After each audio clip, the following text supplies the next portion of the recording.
going to share with you my Range Rover 2010 year model.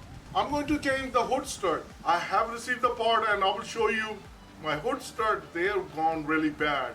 The hood don't stay at one place. And without wasting your time, let's get started. So if I open the hood, those are tiny hood struts are there. One on the left and one on the right. And if I leave it, and it just go down. It does not stay at one place.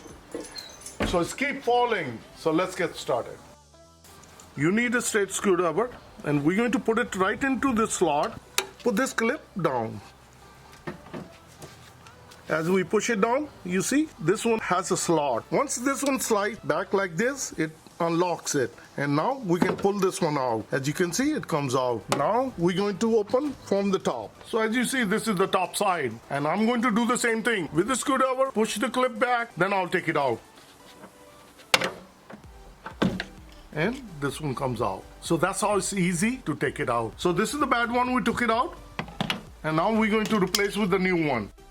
We push it in, then with the finger, put the clip back in. So as you see, we push the clip back and that opens the lock from inside, and we're going to push this one inside with the help of screwdriver. Push the clip back.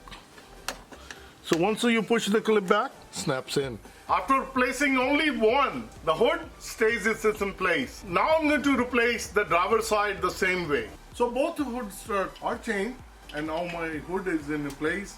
If I press it down, and it goes up smoothly.